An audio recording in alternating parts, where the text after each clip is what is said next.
Nerds like you should stay buried in a lab, not standing on my lawn, Preston sneered, his forearm tightening around Malik's throat as he dragged him back, the crowd leaning in as laughter cracked through the air. His grip pressed harder into Malik's windpipe, forcing each breath shorter while he shoved him slightly, just to keep the spectacle going. "Look at you," Preston said louder, feeding the audience. "All brains, no backbone." Phones lifted. People edged closer, waiting for panic, waiting for weakness, waiting for Malik to break in front of everyone watching.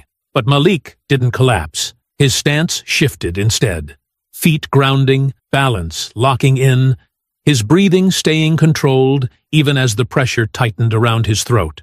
Because Preston had no idea he had just put his hands on someone who had spent years mastering exactly how to break free from this. Before continuing, comment where in the world you are watching from and make sure to subscribe because tomorrow's story is one you can't miss. The air buzzed with music and laughter outside the red brick fraternity house. Tables lined the well-kept lawn, colorful banners announcing the charity event fluttering in the spring breeze. Malik Graves clutched his prototype case closer to his chest as he navigated through clusters of students. His shoulders tensed with each step deeper into territory that wasn't meant for him. He checked his watch.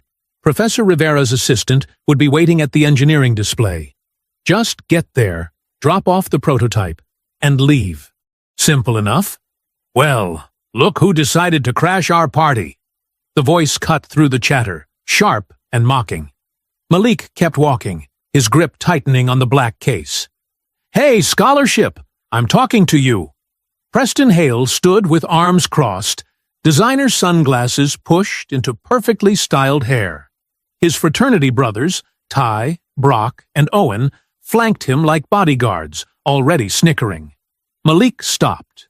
Getting through this quickly was better than making a scene. "Just passing through," Malik said, his voice level. "Need to drop this off at the engineering booth." Preston's eyes narrowed.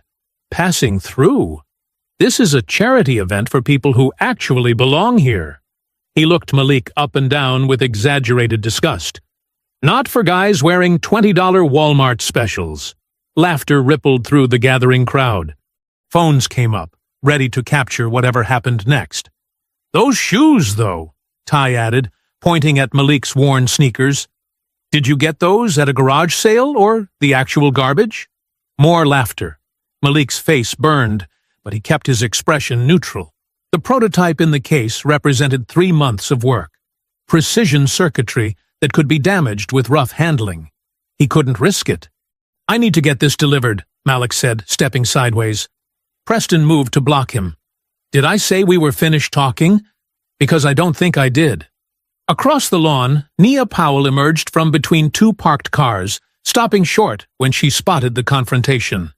Her face shifted from confusion to alarm as she quickened her pace toward them. "You know," Preston continued, circling Malik like a shark, "my dad pays more in taxes than your entire family probably makes in a year. And that's why—" He bumped hard against Malik's shoulder, jostling the case. "People like you should watch where they're going when they're around people like me." Malik steadied the case, breathing slow and deep. The training from his grandfather echoed in his mind. Control the breath, control the body, control the body, control the reaction. "Say, 'Excuse me,'" Preston demanded, his voice loud enough for everyone to hear. "I didn't bump into you," Malik replied calmly. "You bumped me." Owen's laugh seemed forced, his eyes darting between Preston and the ground. Brock cracked his knuckles, stepping closer. "Wrong answer," Preston said. "Let's try again.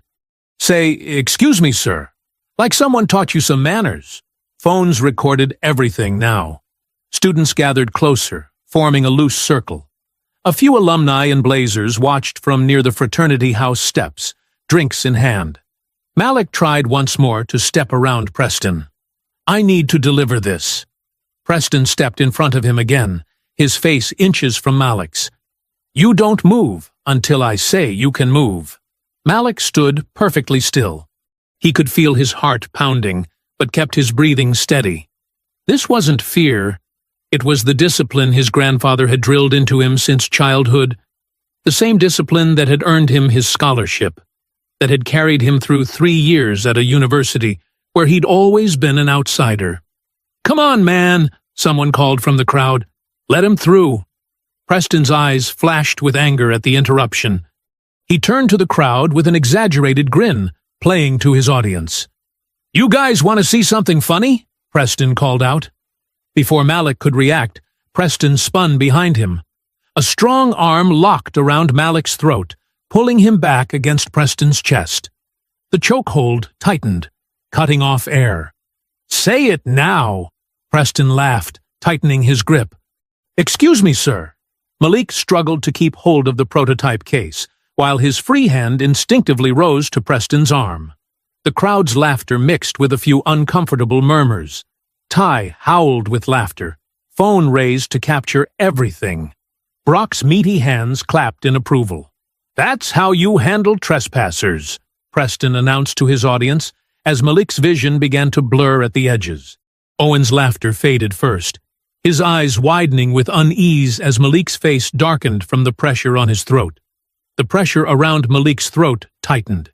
His lungs burned for air. The prototype case slipped from his fingers and landed with a dull thud on the grass. Phones rose higher.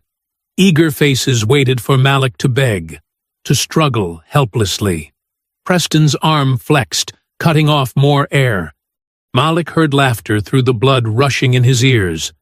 But panic never came. Instead, a familiar calm washed over him, the same feeling he'd known countless times on his grandfather's worn training mats. The world slowed down. Every sensation became crystal clear. Preston's ragged breathing against his ear, the unbalanced way he leaned back on his heels, the small gap between Preston's forearm and Malik's Adam's apple. Malik dropped his center of gravity, bending his knees slightly. With precise movements, his right hand shot up and locked onto Preston's wrist, while his left hand grabbed the elbow. He tucked his chin, creating just enough space to breathe. "What the?" Preston started, confused by the sudden change. Malik stepped across Preston's body, twisting sharply as his grandfather had taught him thousands of times. The pressure released instantly as Malik broke free, spinning out of the chokehold in one fluid motion. Preston stumbled forward, suddenly grasping at empty air. Before he could recover, Malik delivered a controlled elbow strike to Preston's floating ribs, not to injure, just to stun. Preston gasped, doubling over. "Stay down," Malik said quietly. But Preston lunged forward with a wild swing. Malik sidestepped, swept his leg in a perfect arc, and Preston crashed face first onto the manicured fraternity lawn. The fall was hard enough that the crowd winced. The stunned silence lasted exactly 2 seconds. "You're dead!" Brock bellowed, charging forward like a bull. Behind him, Ty circled to Malik's right. Malik centered his weight, turned sideways to make himself a smaller target. His grandfather's voice echoed in his head. "Never use more force than necessary. Control yourself first, then control the situation." Brock swung a massive fist aimed at Malik's head. Malik slipped the punch and countered with a sharp strike to Brock's solar plexus. Not full power, just enough.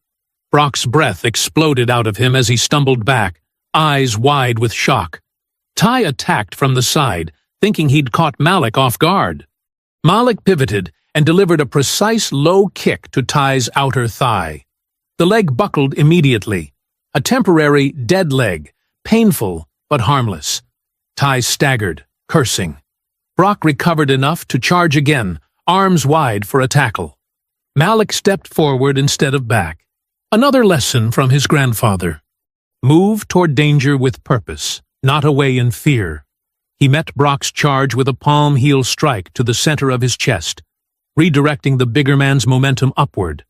Brock's feet left the ground. Malik turned with the energy, converting it into a smooth throwing motion. Brock sailed through the air and crashed into a folding lawn chair, collapsing it beneath his weight. The entire exchange took less than 15 seconds. Where there had been laughter, Now there was only shocked silence. Phones still recorded, but jaws hung open behind them. Several students backed away, creating distance. Across the lawn, Nia Powell pushed through the crowd just in time to see Brock hit the ground. Her eyes widened, then narrowed with fierce pride as she recognized what had happened. Preston struggled to his knees, face flushed crimson with rage and humiliation. Blood trickled from his nose where he'd hit the grass. The perfect, untouchable fraternity prince looked small suddenly, diminished. You can't, Preston sputtered, unable to form a coherent threat. Malik walked calmly to where his prototype case lay in the grass. The latch had broken open, and one corner was cracked. Months of work, damaged in seconds. He closed it carefully, securing it as best he could. When he straightened, the crowd parted before him like water. Nobody spoke. Nobody laughed. Some looked away, unable to meet his eyes. Malik paused in front of Preston, who was still on his knees.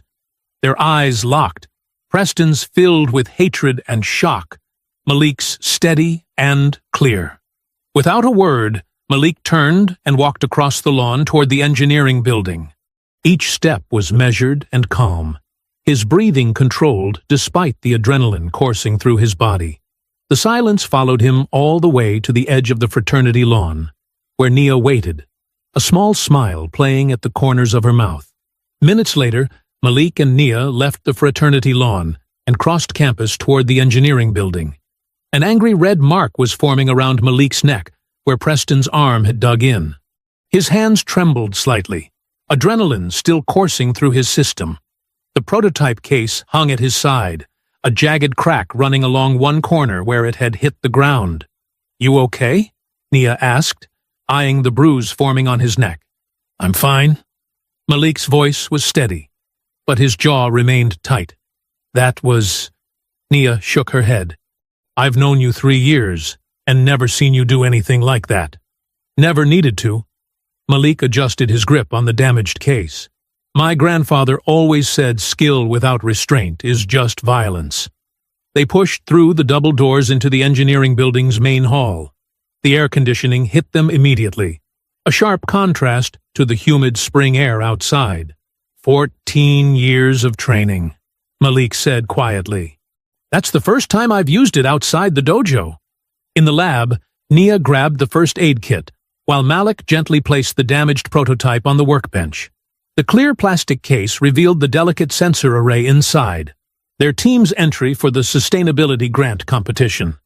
The corner crack hadn't reached the internal components, but the alignment was off.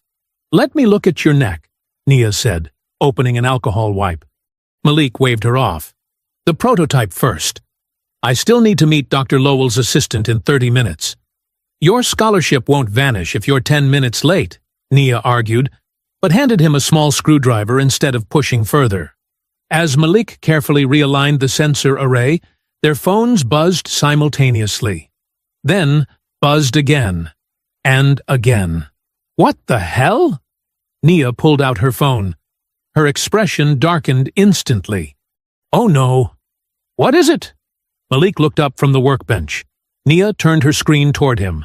A video was playing, Malik throwing Preston to the ground, then striking Ty and tossing Brock into the chair. But something was wrong.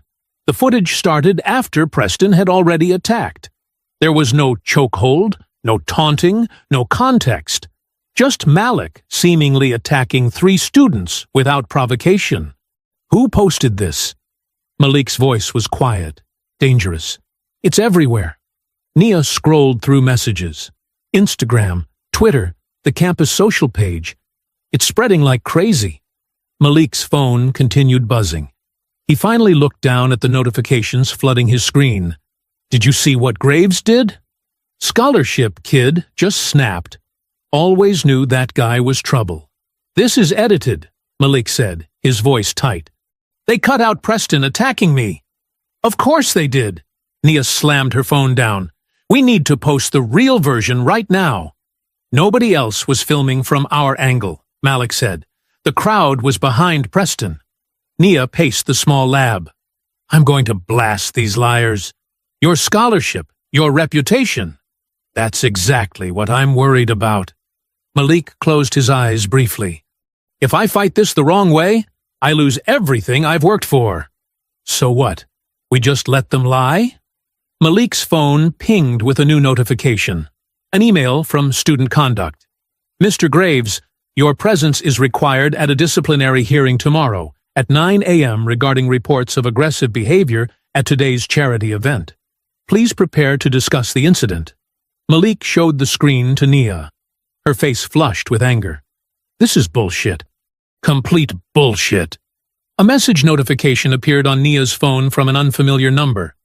I saw everything. The video going around is edited. I want to help. Eva Brooks, Campus Journal. Nia's eyes widened. Malik, look at this. He read the message, then looked up. Who's Eva Brooks? Journalism student. Junior, I think. She's good. Does investigative pieces for the campus paper. As Malik considered this unexpected lifeline, another message appeared under the first. I got most of it on video, including the chokehold. Hope flickered across Malik's face, quickly replaced by caution. Can we trust her? Before Nia could answer, the lab door opened. Dr. Lowell's graduate assistant poked his head in. Graves, you're late with the prototype. What happened to it? Technical issue, Malik said automatically. Give me 5 more minutes. The door closed, and Malik turned back to the damaged case. His fingers worked quickly despite the tremor still running through them. Text her back, he told Nia. But be careful what you say. We need to know what she has before we commit to anything. Across campus, Preston sat on his bed in the fraternity house, ice pack held to his ribs, watching the view counter climb on the edited video. Comments poured in, each one building the narrative exactly as he wanted. Aggressive scholarship student attacks. Innocent fraternity members without provocation. Ty lounged in the doorway, nursing his bruised leg. It's blowing up, man. 2,000 views already. Preston smiled, wincing slightly at the pain in his side. Send it to that guy your dad knows on the disciplinary board. Already did, Ty confirmed. Preston scrolled through the comments, satisfaction washing over him. The humiliation he'd felt lying in the dirt was transforming into something else. Power. He'd lost the physical fight, but this war would be won with different weapons. By tomorrow morning, Preston said, everyone on campus will know Malik Graves as the violent scholarship kid who doesn't belong here. The Student Conduct Building stood like a stern judge at the edge of the academic quad. All clean lines and unforgiving angles. Malik straightened his tie and checked his watch. 8:55 a.m. He'd barely slept, spending half the night fixing the prototype and the other half rehearsing what to say. Nia squeezed his arm. Remember, just tell the truth. You didn't do anything wrong. Truth needs proof, Malik said quietly. And right now, their proof is getting all the views. Eva Brooks sat on a nearby bench, textbooks spread across her lap, a notepad balanced on her knee. She glanced up briefly, making eye contact with Nia before returning to her pretend studying. They'd exchanged messages last night but agreed to keep their distance in public. Ms. Powell, I need to speak with Mr. Graves alone, said a crisp voice from the doorway. The conduct officer, Ms. Winters, stood with a folder tucked under one arm, her expression already set in disapproval. 50-something with steel-rimmed glasses and a pearl necklace that screamed old money. Nia squeezed Malik's arm one more time. I'll be right here. Inside the sterile office, Ms. Winters gestured to a hard-backed chair positioned lower than her own. Classic power move. Malik sat, keeping his back straight, hands resting calmly on his knees. Mr. Graves, she began, opening the folder, I've reviewed the video evidence of yesterday's incident. Would you care to explain your violent outburst at our charity event? Malik kept his voice steady. The video circulating online is edited, ma'am. It doesn't show Preston Hale putting me in a chokehold first. It doesn't show him blocking my path, or the racial comments he made. Ms. Winters' eyebrows lifted slightly. Racial comments? That's a serious accusation, Mr. Graves. So is assault, which is what Preston did to me. She shuffled papers. The video I've seen shows you throwing Mr. Hale to the ground and striking his friends when they came to help him. They didn't come to help him. They came to help him hurt me. That's not how multiple witnesses described it. Which witnesses? Malik leaned forward. Because there were dozens of people there who saw everything. We're not at liberty to disclose. A knock at the door interrupted them. Ms. Winters smiled thinly. Ah, that would be Mr. Hale. Preston entered the room with theatrical caution, his right arm in a navy blue sling, a purplish smudge visible under his eye that hadn't been there yesterday. Malik stared at the fake bruise, disbelief washing over him. Sorry I'm late, Preston said, his voice dripping with false humility. It's been difficult to move around since the attack. Malik's jaw tightened. The bruise looked like makeup. The sling was completely unnecessary. Preston had been using both arms fine in the video. Mr. Hale, thank you for coming, Ms. Winters said warmly. How are you feeling? I'll be okay. Preston's eyes found Malik's, a flash of smugness behind the victim act. The doctor says I need to wear the sling for at least a week. My teammates had to help me dress this morning. Malik fought to keep his expression neutral. Ms. Winters, Preston wasn't injured yesterday.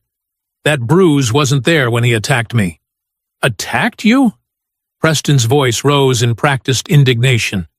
I just asked why you were at our event, and you went crazy. Your family has a major stake in the engineering competition next month, don't they?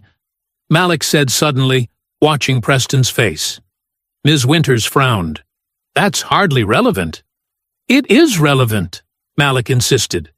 The Hale Foundation is co-sponsoring the grant that goes to the winning team. My team is favored to win, not Preston's project. Preston's fake concerned expression slipped for just a second, showing real anger beneath. That's absurd, Preston recovered quickly. This has nothing to do with some stupid competition. But Malik had seen it, the flash of truth. You didn't randomly pick me to harass. You targeted me to get me disqualified. Ms. Winters cleared her throat. Mr. Graves, these accusations won't help your situation. The university takes physical violence very seriously, especially given your background. My background? Your scholarship status requires exemplary conduct. Frankly, I'm concerned about your ability to control your temper. Outside the office, Eva had positioned herself closer to the door, straining to hear while pretending to highlight text. She caught fragments about the competition, the grant, and the Hale family's involvement. She scribbled furious notes, connecting dots that painted a much larger picture than a simple campus fight. Meanwhile, Nia approached two students who had been at the fraternity house yesterday. They hurried away when they saw her coming.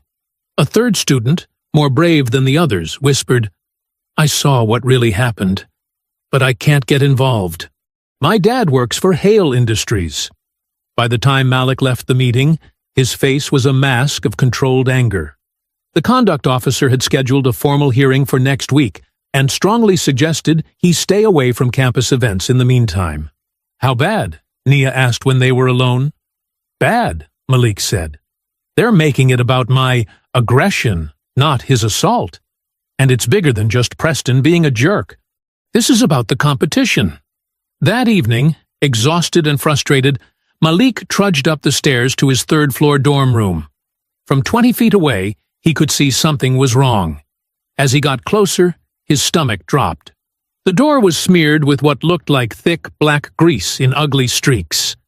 A piece of paper had been taped to the center, bearing 5 words scrawled in the same greasy substance, Know your place.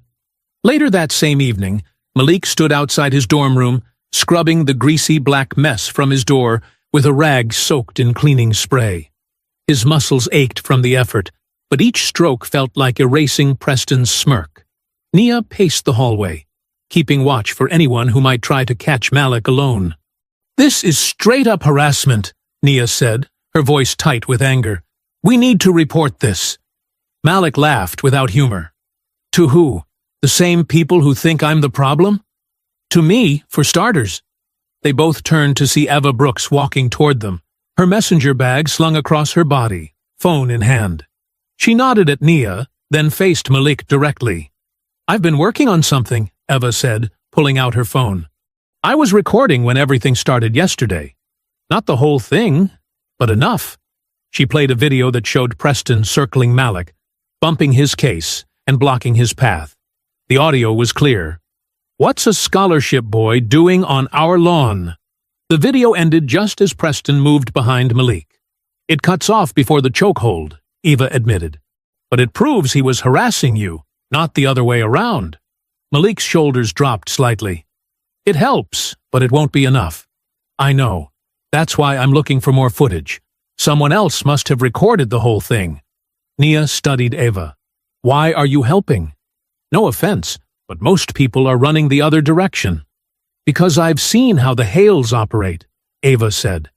My father worked for their company before they pushed him out. They bury people who get in their way. And I don't like bullies. Malik finished cleaning the last smear from his door. I appreciate it. But you should know what you're getting into. This isn't just some campus drama. I know exactly what it is, Eva replied. It's power protecting power. They moved into Malik's room, where Nia kept watch by the window. Malik sat on his desk chair, tension visible in his shoulders. Can I ask something? Eva said. You clearly know how to defend yourself. Why keep it secret until yesterday? Malik was quiet for a moment. My grandfather started teaching me when I was 8. He always said karate wasn't about fighting. It was about discipline, respect, self-control. Sounds like a wise man, Eva said. He was. Malik's voice softened. He died my senior year of high school. Last thing he told me was to use what he taught me to build, not destroy. He looked up at Eva. And I've seen what happens when black men defend themselves. The world doesn't see discipline or self-defense. They see threat, danger, aggression. Eva nodded slowly. And that's exactly how they're spinning this. Malik's phone buzzed with a text. His face darkened as he read it. What is it? Nia asked. Carlos from my team. Someone broke into the engineering lab.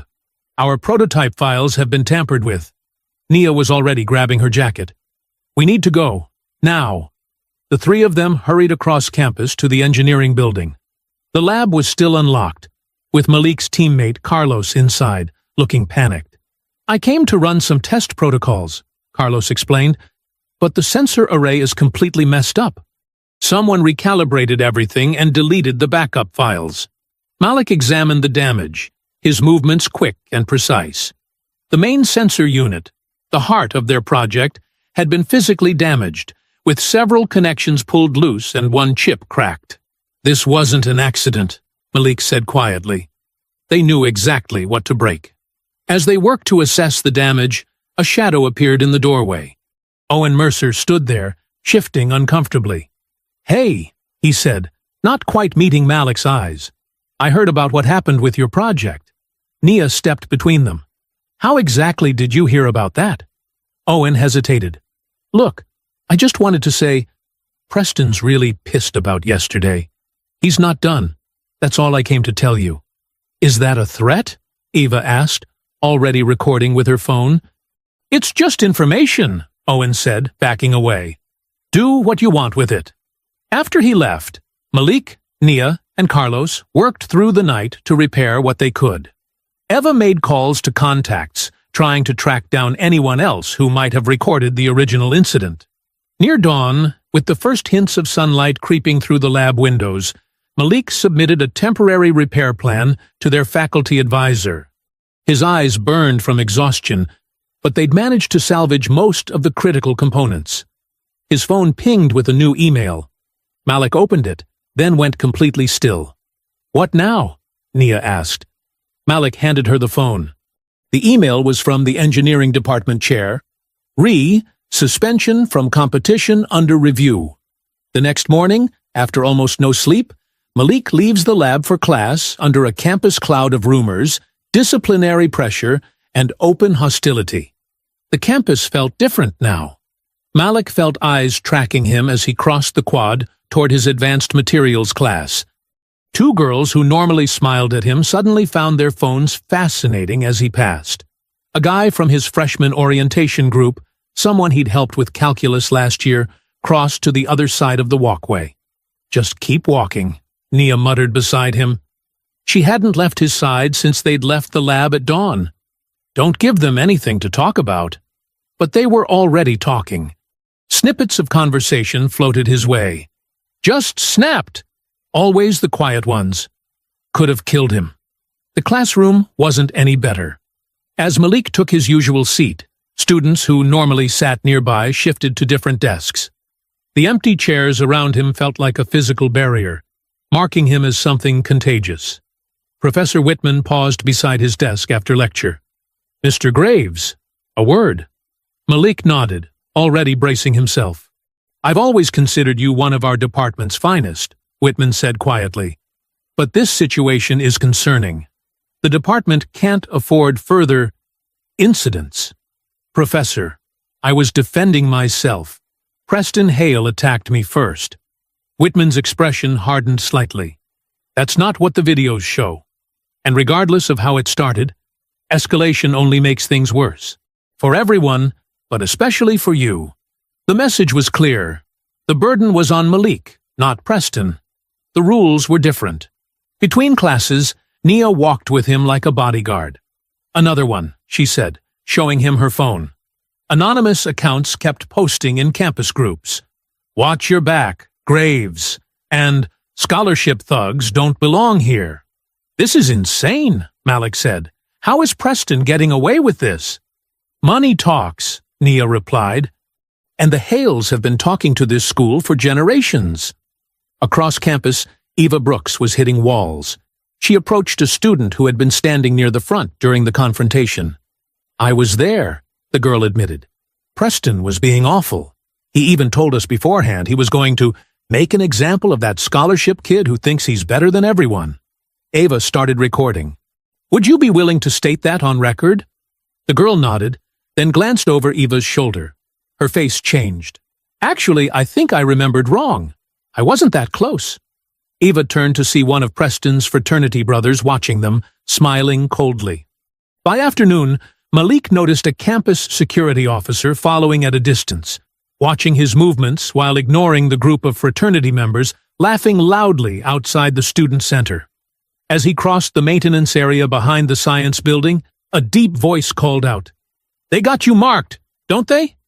A solidly built black man in his mid-20s was examining a broken sprinkler head. His campus grounds crew uniform read, "D. Boone." "I'm sorry?" The man straightened up. "I've been watching. Security's been tailing you since lunch, but those frat boys can do whatever they want." His eyes moved to the fading bruise on Malik's throat. "That looks like a chokehold mark. Military or police technique?" "How did you—" "Darius Boone, 4 years Marines. I recognize the patterns." He lowered his voice. "Listen carefully. Document everything. Keep your phone recording in your pocket. Don't go anywhere alone. And whatever you do, don't let them isolate you where there's no witnesses." Malik stared at him. "Why are you helping me?" "Because I've seen this movie before." Darius returned to his work. "They're setting you up, and they're counting on you having no proof when it happens." Across campus, Preston held court on the library steps, his arm still in its unnecessary sling. He smiled and shook his head sadly when asked about the attack. "I was just trying to welcome him to the event," Preston said, voice dripping with false sincerity. "I never expected him to react like that. Some people just can't handle the pressure of being here, you know?" The social charm offensive was working. By late afternoon, professors were watching Malik with suspicion. Students whispered about anger issues and violent tendencies. The injustice felt like a physical weight on Malik's chest, making it hard to breathe. At dusk, needing to clear his head, Malik left the lab alone for fresh air. The evening air felt cool against his face as he walked toward the campus gardens. That's when he noticed them. Ty and Brock following at a distance, trying to look casual, but tracking his every move. Malik quickened his pace, cutting behind the maintenance building. The sun had nearly set, casting long shadows across the campus. He hoped to avoid a public confrontation, knowing anything could be twisted against him now. The service alley was empty, lined with dumpsters and utility doors. Quiet. Maybe too quiet. He was halfway through when a figure stepped out from behind a recycling bin. Preston. His fake sling was gone. "Looking for a shortcut? Scholarship boy?" Preston's voice echoed off the brick walls. Malik stopped, suddenly aware of footsteps behind him. He turned to see Ty and Brock blocking the way he'd come. The trap had closed. "I don't want trouble," Malik said, keeping his voice steady. Preston laughed. "That's not what your little stunt on the lawn said." He stepped closer. "No phones recording now. No witnesses. Just us having a conversation about respect." Malik shifted his weight slightly, centering himself. "Let me pass. You embarrassed me in front of everyone." Preston's smile disappeared. "Do you know what my family contributes to this school? The buildings with our name on them? And you think you can just walk around like you belong here?" "I earned my place," Malik said. "You got a handout," Preston spat. "And now you're going to learn what happens when you forget your place." He shoved Malik hard in the chest. "Come on, hit me. That's what you want to do, right?" Malik stood his ground. "Move aside." Preston shoved him again, harder. "Hit me, tough guy. No audience now. Show me what you're really about." Malik tried to step around him, but Preston blocked his path. "What's wrong? Scared without your little audience? Or maybe you're just remembering what happens to scholarship kids who cause problems." Malik kept his hands at his sides, his grandfather's voice in his head. Never strike first. Never fight in anger. Control defines the true warrior. "I think he needs some motivation," Preston said with a nod. Before Malik could react, Brock's thick arms wrapped around him from behind, pinning his elbows. Ty stepped in with a vicious punch to Malik's ribs that drove the air from his lungs. Pain exploded through his side. A second punch followed. Sometimes fighting back isn't a choice, his grandfather had also taught. It's a responsibility. Malik snapped his head backward, connecting with Brock's nose. There was a crunch and a howl of pain. The grip loosened. Malik dropped his weight, twisted free, and immediately swept his leg in a low, powerful kick that connected with Ty's knee. Ty screamed as his leg buckled sideways. Malik pivoted and drove a straight punch into Ty's solar plexus. The bigger student doubled over, gasping. Brock charged with blood streaming from his nose. Malik sidestepped and delivered a sharp ridge hand strike to Brock's shoulder joint. The effect was immediate. Brock's right arm went limp, nerve bundle temporarily deadened. "You crazy bastard!" Preston swung wildly. Malik slipped the punch, grabbed Preston's extended arm, and used his momentum to drive him face first into the brick wall. Preston bounced off and fell to his knees, a gash opening above his eye. This wasn't the controlled demonstration from the lawn. This was survival. Raw. Desperate. Necessary. Preston struggled to his feet, blood trickling down his face. "You're dead. You hear me? Dead!" Brock tried to grab Malik with his good arm. Malik kicked his legs out from under him and sent him sprawling into a puddle. The fight had lasted less than 30 seconds. Malik's knuckles were scraped raw. His side throbbed where Ty had connected. He tasted blood from a split lip. None of them noticed the delivery van parked at the far end of the alley, its dash cam recording the entrance where most of the confrontation had played out. "Stay down," Malik warned, backing away. Preston pulled himself up using the wall for support, his designer clothes torn and dirty. "This isn't over," he snarled, wiping blood from his face. "Not even close. You have no idea what's coming." Malik turned and limped away, his breath coming in ragged bursts. His ribs ached with each inhale. The taste of copper filled his mouth. Behind him, Preston's voice bounced off the alley walls. "You're finished at this school. My family will make sure of it." Malik kept walking, refusing to look back, refusing to show how much he hurt. But the truth hammered in his chest with each painful step. This was far from over, and the next attack might not be physical at all. Minutes later, Malik reached the campus clinic with Nia at his side. She hadn't stopped scolding him since finding him limping across the quad. "What were you thinking?" she hissed, holding the door open. "Going anywhere alone right now is just asking for trouble." Malik winced as he stepped into the fluorescent-lit waiting area. "I just needed some air." "And look what it got you." Nia's anger barely masked her worry. "Bruised ribs? A busted lip? What's next, Malik?" The clinic receptionist looked up as they approached. Before she could speak, the door swung open behind them. Ava rushed in, slightly out of breath, her messenger bag bouncing against her hip. "I heard what happened," she said, eyes widening at the sight of Malik's bloodied lip. "Campus gossip travels fast. You okay?" "I've been better," Malik said, touching his side gingerly. The nurse called his name, and Nia insisted on coming back with him. Eva waited in the lobby, already pulling out her notebook and scrolling through her phone contacts. In the exam room, the nurse cleaned Malik's split lip and examined his ribs. "Bruised, not broken," she concluded, pressing an ice pack against his side. "You'll be sore for a week or two." She handed him forms to document the injury. The line for cause of injury stared back at him. "You should report this," Nia urged. 3-on-1 in an alley is assault. Malik set the pen down. "And then what? My word against Preston Hale's? Against his father's money? Against his uncle on the board?" The nurse pretended not to hear, as she noted his vitals. "Look what happened with the first video," he continued quietly. "They'll twist this too. Make me look like the aggressor again." When they returned to the waiting room 20 minutes later, Ava was bouncing on her toes with barely contained excitement. "I've got something," she whispered once they were outside. "Come on." She led them to a quiet corner of the student union. The late afternoon light slanted through the windows as she pulled out her laptop. "I've been tracking down anyone who might have footage from either incident," Ava explained. "Most people I've contacted are scared to get involved. But I found someone who might actually help us." She turned her screen to show a delivery company logo. There was a campus care delivery van parked near that service alley. The driver saw part of what happened. "How did you even figure that out?" Nia asked.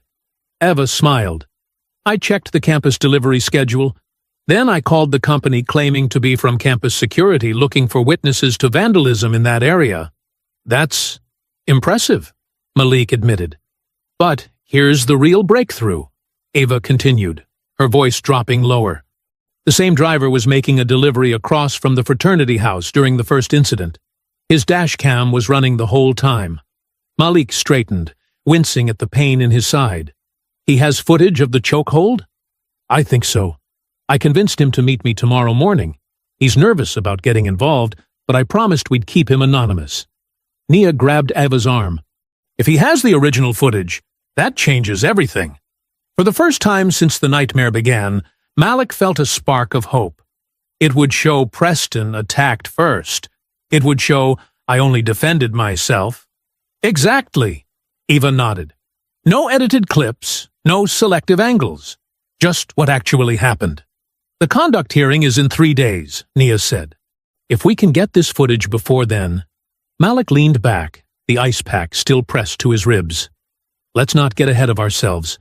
He might refuse when it comes down to it."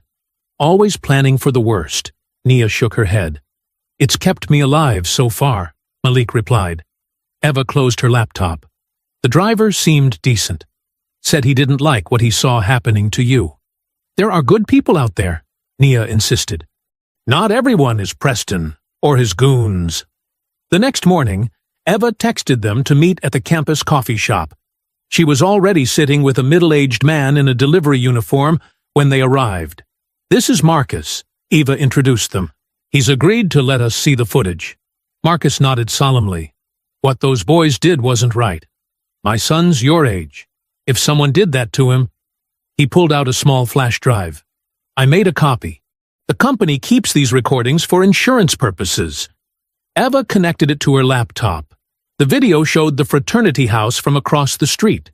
There was Malik walking across the lawn with his case, Preston approaching with his friends, the circling, the taunting, the clear moment when Preston locked Malik in a chokehold while others laughed. "There it is," Naya whispered. Then the footage showed Malik's defensive moves exactly as they happened, controlled, necessary, and only after being attacked. "This changes everything," Eva said. Marcus nodded. "The alley footage isn't as clear, but it shows them following you in, shows them surrounding you before anything happened." That night, in Malik's dorm room, the three of them watched both videos again. The unedited truth played out before them. Preston's bullying, the chokehold, the alley ambush. Everything Preston had lied about was now exposed. "We've got him," Eva said quietly. Malik stared at the screen, watching his own face as Preston choked him. The proof was there. The truth was there. For the first time in days, he allowed himself to believe he might win this fight. The following day, after a night spent organizing statements and copying files, Malik entered the disciplinary review room with Nia and Eva, carrying the strongest case they had had since the attack. Malik's heart hammered against his bruised ribs as they took their seats across from the conduct officer, Ms. Winters, and two faculty observers. He straightened his tie, smoothed his button-down shirt, and took a slow, centering breath, just like his grandfather had taught him before tournaments. "We appreciate you all being here today," Ms. Winters began, her tone notably less accusatory than before. "We'll hear both sides and review new evidence." When Preston walked in with his arm still in that ridiculous sling, Malik kept his face neutral. Preston's confident smirk faltered slightly upon seeing Nia and Eva flanking Malik. Ms. Winters gestured toward Malik. "You may present your side first." Eva stood and connected her laptop to the room's projector. "Before we begin, I'd like to show unedited footage of the initial incident." The screen lit up with Marcus's dashcam footage. The image quality wasn't perfect, but it clearly showed Preston approaching Malik, blocking his path, and finally locking him in a chokehold while others laughed and filmed. One of the faculty members, Dr. Rivera from the science department, leaned forward, her brow furrowing as she watched Preston's arms tighten around Malik's throat. "As you can see," Eva continued, "Malik was physically assaulted before taking any defensive action." Preston's face darkened. "That footage could be doctored," he snapped. "It's from a delivery company's dashcam with timestamps and GPS coordinates," Eva replied calmly. Nia opened her laptop next. "Regarding the damaged prototype, here's the access log showing Malik was in Professor Zhang's lecture when the first file corruption occurred." She displayed a color-coded timeline. "And these security cameras show he was with me in the cafeteria when someone entered the lab." Ms. Winters frowned as she studied the evidence. The second faculty member, a balding man Malik didn't recognize, removed his glasses and pinched the bridge of his nose. Malik's phone buzzed. He discreetly checked it under the table. A text from Owen. "I can confirm Preston planned everything before the charity event. He said he would put the scholarship kid in his place. Will testify if needed."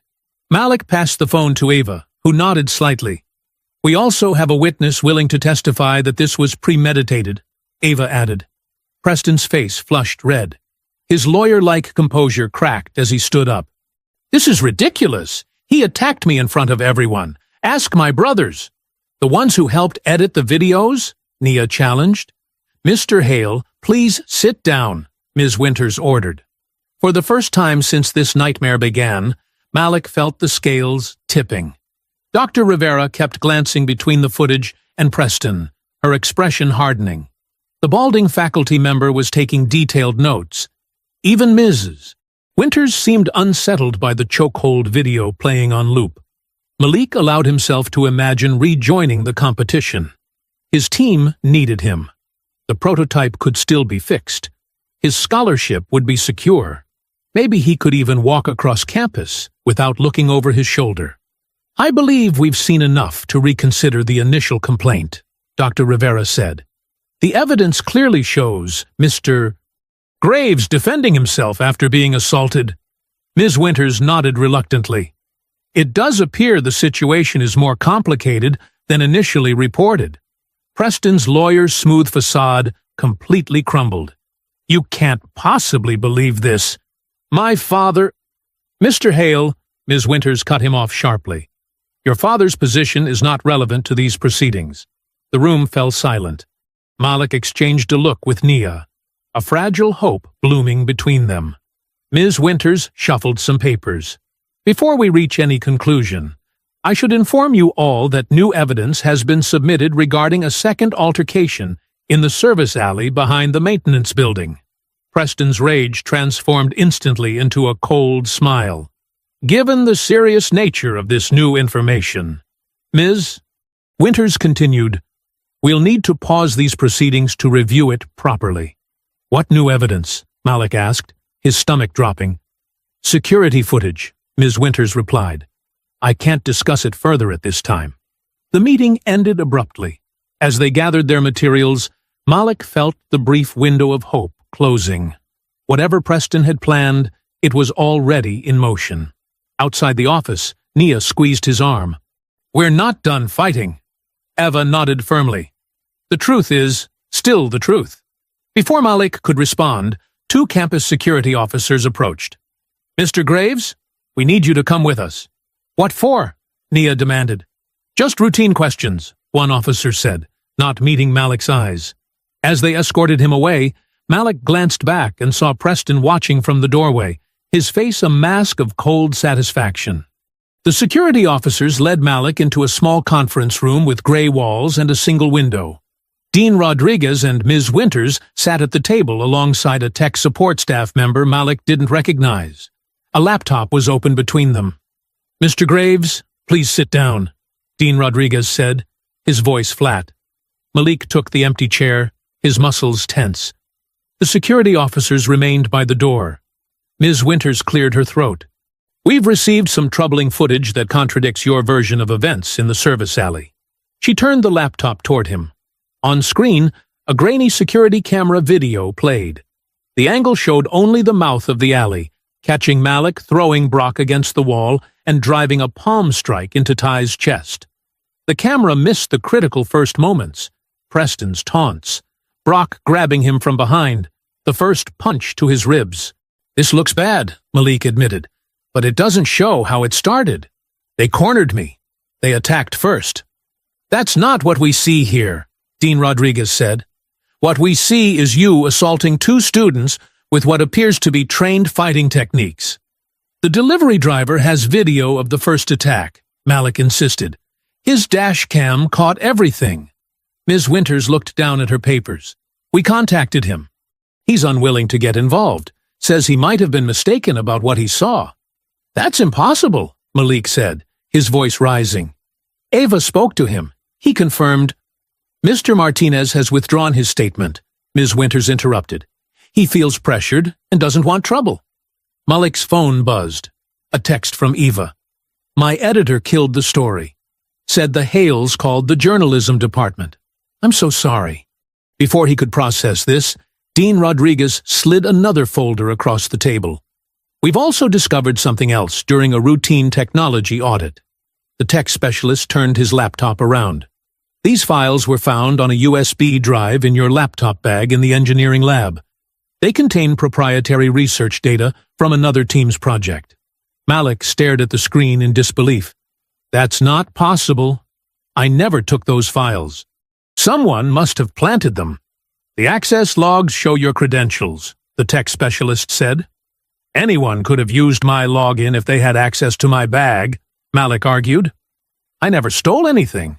Dean Rodriguez sighed heavily. Mr. Graves, given the seriousness of these allegations, both the physical assaults and academic misconduct, we have no choice but to suspend you from the engineering competition pending a full investigation. And your scholarship status will be under immediate review, Ms. Winters added. The room seemed to tilt around Malik. This is wrong, he said, his voice barely above a whisper. All of it. You're free to appeal, but until this is resolved, you're restricted from the engineering facilities and competition activities. Dean Rodriguez closed his folder with finality. As Malik walked out, another text arrived from Naya. Owen disappeared. Won't answer calls. What happened in there? Outside, Nia was waiting, pacing the hallway. Malik! What did they say? Everything, he said numbly. They took everything. She grabbed his arm. Tell me. He explained in short, broken sentences. The edited video, the missing witness, the planted files, the competition suspension, the scholarship review. They can't do this, Nia's voice echoed down the empty hallway. The files were planted. I know it. You were with me when those files were created. Doesn't matter. They made their decision before I walked in. Eva rushed toward them, her face flushed with anger. My editor caved. Said we can't run stories that unfairly target campus leaders without absolute proof. So that's it? Malik asked. Preston wins? No, Eva said firmly. I'm going independent. The campus paper isn't the only place to publish the truth. They walked Malik back to his dorm in silence. His ribs ached from the alley fight. The weight of the disciplinary papers in his bag felt like stones. You're staying with me tonight, Nia insisted. I don't trust them not to come after you again. I need to get some things first, Malik said. Inside his room, Malik moved mechanically, gathering clothes and his laptop. In the bottom drawer of his desk, wrapped in a black cloth, lay his grandfather's old black belt. The frayed edges had been worn smooth by years of training. He sat on the edge of his bed, holding it in the dark. They're trying to erase me, he whispered. Nia sat beside him, her shoulder touching his. They won't succeed. I did everything right, Malik said, his voice breaking. I kept my head down. I worked twice as hard. I avoided trouble, and none of it mattered. It matters, Eva said from the doorway. The truth always matters. I'm not done fighting. Malik ran his thumb over the stitched characters on the belt. His grandfather's voice echoed in his memory. Discipline is not submission. It's knowing when to stand. For the first time since the day at the fraternity house, Malik allowed himself to say what he had been denying. They were always going to try to erase me, no matter how careful I was.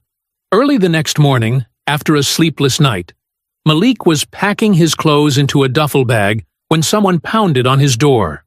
3 hard, desperate knocks that made him freeze. He glanced at his phone. 6:17 a.m. Nia was still asleep on his floor, having refused to leave him alone. Malik, open up, please. The voice was urgent, familiar, and terrified. Malik opened the door to find Owen Mercer standing there, his left eye swollen, lips split, and hands trembling. He looked over his shoulder before pushing past Malik into the room. I can't do this anymore, Owen said, his voice cracking. They're going to kill someone. Nia sat up, instantly alert. What are you doing here? Owen pulled out his phone with shaking hands. I recorded everything. Preston's lost his mind. He placed the phone on Malik's desk. I should have come forward sooner, but I was scared. Malik studied Owen's bruised face. Preston did that to you? When I said I wanted out, Owen touched his swollen eye. Said this was just a warning if I talked to anyone. Owen played the audio file. Preston's voice filled the small room, slurred with alcohol but unmistakable. Nobody's gonna believe that quiet scholarship kid over me. My family practically owns the South Wing. Laughter followed. Did you see how easy it was to edit that video? Black kid attacks white frat boy. Story writes itself. Another voice, probably Ty's. What about the competition? Already handled, Preston replied smugly. Data's on his drive now. Daddy's company needs that grant, and nobody's taking it from us. Besides, people like him don't belong here anyway. Malik's jaw tightened as more voices laughed. And if that doesn't work? Someone asked. Showcase day. Right back where it started. I'll make him snap in front of everyone that matters. My uncle says one more incident, and he's gone for good. Owen stopped the recording. There's more. He planned everything. The edited videos, the ambush in the alley, the planted data. They had access to the lab because Brock's cousin works campus security. Malik sat down heavily. Why now, Owen? Because I'm not who they think I am. Owen's voice was barely audible. My dad cleans offices at night. I'm here on the same scholarship as you. Preston doesn't know. Nobody in the frat does. Nia called Eva, then Darius. Within 30 minutes, they had all gathered in Malik's room. Darius examined the bruises on Owen's face. Preston's getting desperate. That means he's scared. He should be, Eva said, listening to the recording again. This proves everything. The edited videos, the sabotage, all of it. Campus administration won't move fast enough, Darius said, and they'll protect the Hale family first. So we bypass them completely, Eva decided. I've got contacts at 3 independent news sites. We release everything at once. The original videos, this audio, witness statements. Malik stared at his grandfather's black belt, still on his desk. He wants me at the showcase. To provoke me. Make me look dangerous again. Then we give him what he wants, Darius said, his voice calm and steady. But we control the ground. What do you mean? Nia asked. Stop reacting to his moves. Start making him react to yours. Darius turned to Eva. Can you live stream? Through multiple channels, she nodded. I've got friends who will help. Owen, Darius continued, are you willing to stand up publicly? Owen swallowed hard but nodded. I'm done being afraid. Nia squeezed Malik's shoulder. We need to document everything. I'll get backup copies of our project data showing the timeline. Proves you couldn't have stolen anything. As they talked, Malik felt something shift inside him. The weight of isolation lifted. For weeks, he'd been fighting alone against a system designed to crush him. Now he had allies, evidence, a plan. The showcase is tomorrow, Owen said. Same lawn, same brick house. All the donors, faculty, alumni. Preston thinks it's the perfect trap. It will be, Malik said quietly. Just not for me. By midday, they had formed a plan. Eva would position live streamers around the fraternity lawn. Nia would gather their engineering teammates as witnesses. Darius would ensure campus security couldn't interfere too quickly. Owen would bring evidence of the conspiracy. And Malik would meet Preston exactly where this all began, but this time with the whole truth ready to break open. He thinks I'm running scared, Malik said, looking at his friends. Let's show him what happens when I stop running. The rest of that same day was spent in motion. Malik, Nia, Eva, Owen, and Darius moved across campus like shadows with purpose, gathering evidence before word could spread that Owen had broken ranks. We need to move fast, Eva said, hunched over her laptop in the empty journalism lab. Her fingers flew across the keyboard, uploading files to 7 different secure servers. Once Preston realizes Owen's talking, they'll try to shut everything down. Darius nodded, keeping watch at the door. That's why we're hitting from all sides, at once. On the screen, the unedited footage from the fraternity lawn played silently. Preston's arm locked around Malik's throat, the crowd's laughter, the precise moment when Malik broke free. Eva uploaded it alongside Owen's audio recording and a detailed timeline of events. There, she said, sending the final backup. Now, even if they come after my equipment, the truth is out there.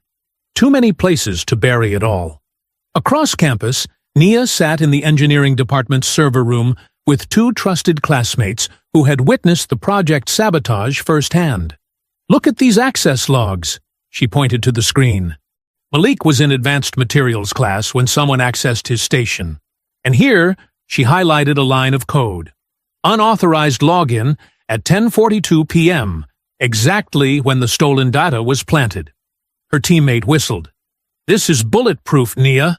The timestamps don't lie. Neither do I, she said, copying everything to a flash drive.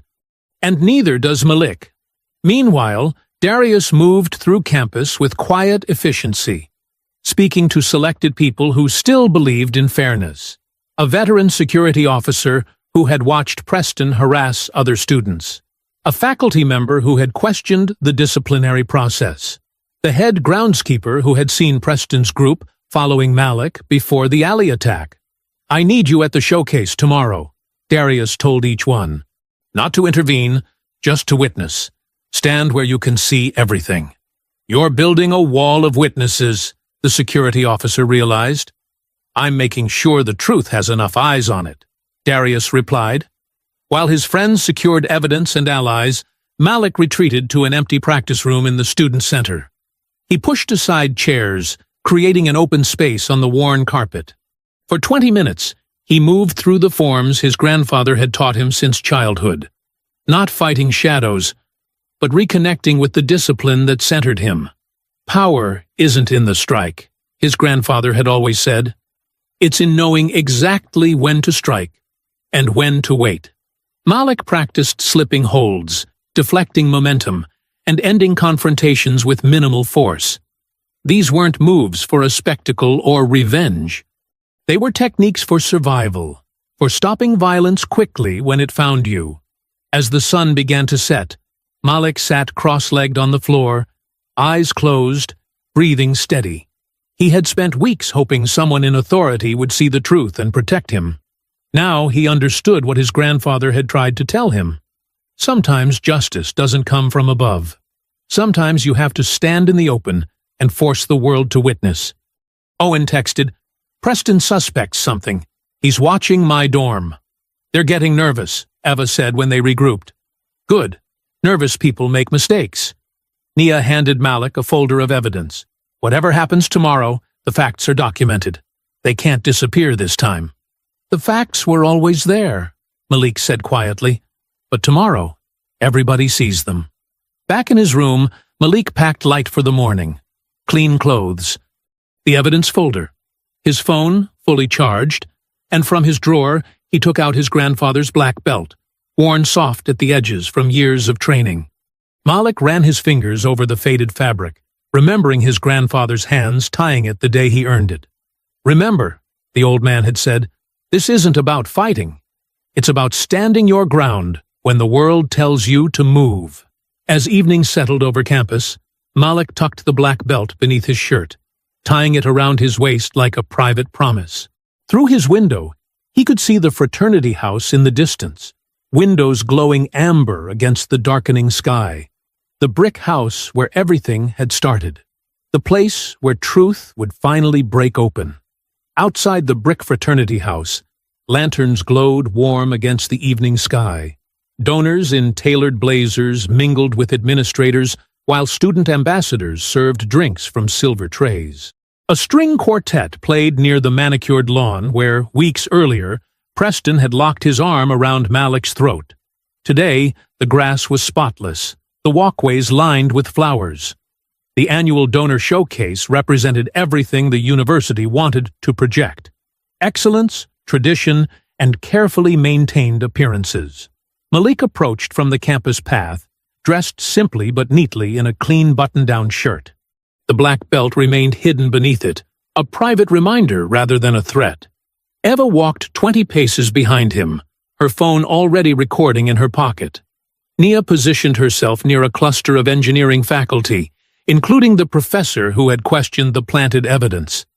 "He's here," someone whispered, as Malik crossed onto fraternity property. Preston stood near the center of the lawn, holding court with 3 board members. His arm was no longer in the fake sling, but he'd maintained the story of injury with a subtle wrist brace for show. When he spotted Malik, his smile hardened at the edges. "Well, look who decided to crash another event," Preston called out, loud enough for nearby conversations to pause. "Didn't learn your lesson about private property?" Malik stopped a respectful distance away. "This is a university function on university grounds. I have every right to be here." Several donors turned to watch. Dean Roderick Hale, Preston's uncle, moved quickly toward them, sensing disruption. "You've been suspended from competition," Preston continued, stepping closer. "Honestly, I'm surprised they haven't pulled your scholarship yet. Must be keeping you around for diversity numbers." Malik felt the familiar heat rise in his chest, but kept his breathing steady. Preston wanted him angry, wanted him reckless. "Is there a problem here?" Dean Hale asked, placing a hand on Preston's shoulder. "No problem," Malik said evenly. "Just attending a campus event." Preston shrugged off his uncle's hand. "The problem is that some people don't understand when they're not wanted. Some people need to be reminded of their place." Across the lawn, Nia caught Malik's eye and nodded slightly. Eva had moved to higher ground near the house steps, her phone now visible and pointed their way. "My place?" Malik asked, allowing just enough edge into his voice to be heard by those nearby. "And where exactly do you think that is?" Preston's smile widened. He was getting what he wanted. Confrontation in front of witnesses. Not here, not with your fake claims and your tampered evidence, not with your scholarship that should have gone to someone who actually belongs. Faculty members began drifting closer. Darius appeared at the edge of the gathering, watching silently. "You know what's impressive?" Preston continued, voice rising. "How you keep showing up after being exposed. I guess your grandfather didn't teach you when to quit." Malik's jaw tightened. "Leave my grandfather out of this." "Why? The old man taught you to attack people and then play victim, right? Some kind of strip mall karate philosophy?" Brock and Ty appeared from different directions, moving to flank Malik. The trap was closing, just as Owen had warned. "One more chance," Malik said quietly. "Walk away." Preston stepped closer, close enough that only those nearby could hear his next words. "Your grandfather was probably just as pathetic as you are. A nobody teaching another nobody how to pretend he matters." Malik's hands remained unclenched at his sides. "My grandfather was a better man than you'll ever be." "Your grandfather? You don't get to talk about him." Malik's voice was steel wrapped in velvet. Preston's face flushed red. This wasn't working as planned. Malik wasn't swinging, wasn't losing control. So Preston shoved him hard in the chest, sending Malik back a step. "What are you going to do about it?" Preston challenged. "Hit me again. Show everyone what you really are." The crowd had fully noticed now. Phones rose. Eva's stream continued uninterrupted. "I don't need to hit you," Malik said. "I just need everyone to see you." Fury distorted Preston's face. His plan was crumbling, Malik standing calm while he grew visibly unhinged. "You smug."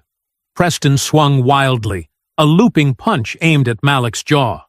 Malik slipped it with minimal movement, pivoting slightly as the fist passed his cheek. Brock lunged from the side, grabbing for Malik's arm, but Malik checked the hold with a sharp forearm block and drove a short, controlled strike to Brock's solar plexus. Brock folded, gasping. "Security!" Dean Hale shouted, but made no move to stop his nephew. The polished event had shattered into chaos. Donors backed away.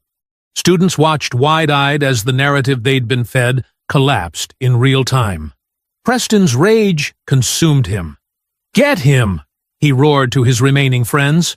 "All of you! Now!" Ty and 3 more fraternity brothers surged forward together as Preston regrouped for another attack, and the showcase lawn erupted into the fight that would finally expose everything. The crowd scattered backward as Preston and his friends converged on Malik. Alumni gasped, donors retreated, and faculty froze in confusion. 4 against 1 on the same patch of grass where everything had started days ago. "Hold him down!" Preston shouted, his face twisted with fury. Ty lunged first, telegraphing a wild haymaker. Malik's body shifted smoothly, weight balanced on the balls of his feet. He slipped the punch by inches and pivoted, driving a reverse punch deep into Ty's floating ribs. The impact made a dull thud.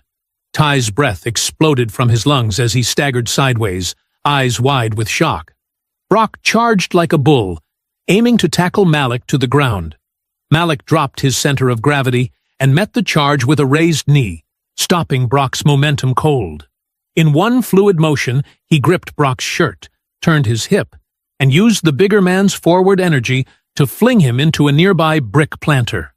Brock crashed into the flowers with a yelp, soil and petunias exploding around him. "Get his arms!" the fourth fraternity brother shouted, circling behind Malik. Malik tracked him with peripheral vision, keeping Preston in sight.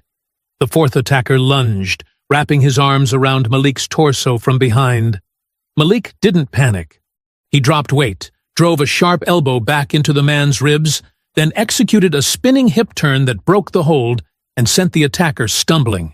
"You're done!" Preston screamed, saliva flying from his mouth. His eyes were wild with hatred and humiliation. Preston moved in from the side, arm extending for Malik's throat, the same chokehold he'd used the first day. The symmetry was perfect, the same move, the same location. Different outcome. Malik's response was instant. His hand shot up, gripping Preston's wrist before the choke could set. He twisted sharply while stepping across Preston's stance, breaking the hold and destroying his balance in one motion. Preston's arm bent at an awkward angle as Malik pivoted and threw him hard onto the manicured grass. The impact knocked the wind from Preston's lungs. He lay there gasping while Malik pinned him with minimal pressure, just enough to keep him down. "This is what really happened," Malik said, voice clear enough for nearby phones to catch. "Both times." Eva's voice cut through the commotion. "It's all going live right now."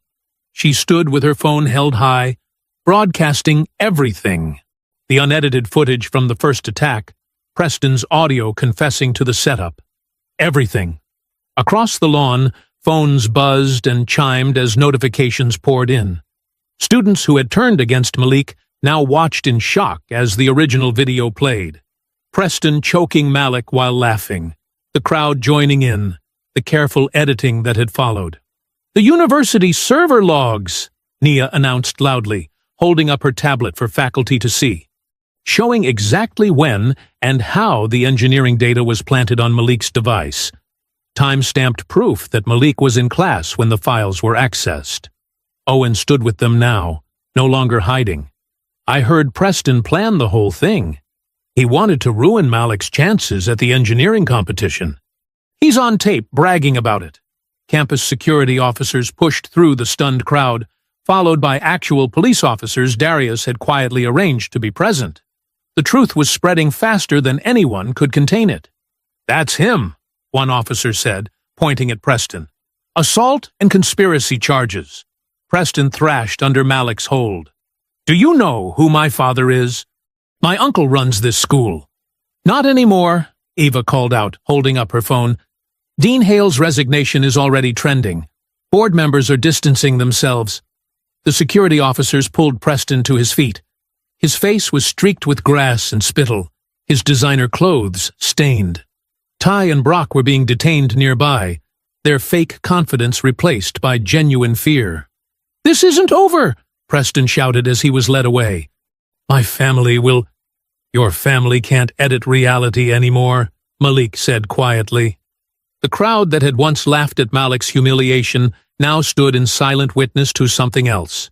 Justice, happening in real time, unstoppable and public. Every phone on the lawn lit up with notifications as the truth spread across campus and beyond. Later that same night, after statements were taken and the crowd thinned, campus officials were forced to respond publicly because the evidence had already spread too far to suppress. The university president called an emergency press conference on the main steps of the administration building. Floodlights illuminated the scene as reporters and students gathered, many still watching the viral footage on their phones. "In light of overwhelming evidence that has come to our attention tonight," the president announced, her voice tight with controlled panic, "the university is taking immediate action regarding several serious incidents." Malik stood at the back with Nia, Ava, and Darius. His body ached from the fight, but his eyes were clear and focused. For the first time in days, he stood without the weight of lies crushing him down. "Preston Hale has been arrested on charges of assault, conspiracy, and evidence tampering," the president continued. Several gasps rose from donors who hadn't yet seen the footage. 2 other students, Tyler Ransom and Brock Velez, have also been taken into custody for their participation in these attacks. Police cars with flashing lights remained parked near the fraternity house, their red and blue pulses sweeping across the brick facade where everything had started. "The fraternity chapter is suspended immediately," the president added, "pending a formal investigation that will likely lead to permanent closure. Their charter privileges are revoked as of this hour." Dean Roderick Hale was noticeably absent from the row of administrators. The president addressed this directly. "Board member Roderick Hale has been removed from all disciplinary and review processes effective immediately, following evidence of inappropriate donor interference in student matters." Eva's laptop glowed as she continued documenting everything. Her story had already been picked up by 3 major news outlets. "The cover-up becomes the bigger story," she whispered to Malik. "Always does." The president's voice grew strained as she continued. "Furthermore, all disciplinary actions against Malik Graves are hereby rescinded. His academic standing is fully restored." She paused before adding, "The university deeply regrets the mishandling of this situation." Nia squeezed Malik's arm. "That's administration speak, for we're terrified of the lawsuit we deserve." After the press conference, the engineering department chair approached Malik directly. "Your team's position in the competition is reinstated with our apologies," she said, looking genuinely shaken. "The false evidence has been removed from your record." She handed Malik an official letter. "Your scholarship status has been protected and extended with additional funding for your graduate studies, should you choose to continue here." A tall woman in a tailored suit stepped forward next. She handed Malik her business card, the logo of a major tech firm catching the light. "I'm a recruiter for Meridian Engineering. We've been watching your project development with interest, but I'm even more impressed with how you've handled yourself under extraordinary pressure." Her smile was genuine. "We'd like to talk about your future plans when you're ready." The night stretched into early morning as statements were formalized and evidence secured. Campus security officers who had once followed Malik now stood at respectful attention as he passed. Students who had whispered about him now looked away in shame. Owen approached cautiously, still nervous but relieved. "I should have come forward sooner," he said. "I'm sorry." "You came through when it counted," Malik answered quietly. As the sky began to lighten toward dawn, Malik walked with Nia, Ava, and Darius past the brick fraternity house. Yellow police tape marked the perimeter where Preston had tried to destroy him. Students heading to early classes stopped to let them pass, many nodding with newfound respect. "Nobody's laughing now," Darius observed, his steady gaze taking in the changed landscape. Eva pointed to her phone. "Your grandfather's philosophy is trending. People are sharing his quote about discipline and strength." Nia slipped her hand into Malik's. "How does it feel?" Malik looked at the brick house where his humiliation had begun and his vindication had ended. He touched the black belt hidden beneath his shirt. "It feels like him," Malik said simply. "It feels like justice." The rising sun caught the edge of the fraternity's brick facade, illuminating the spot where Malik had first been attacked. But no one laughed this time. Everyone saw who he really was. If you enjoyed the story, leave a like to support my channel and subscribe so that you do not miss out on the next one. On the screen, I have picked 2 special stories just for you. Have a wonderful day.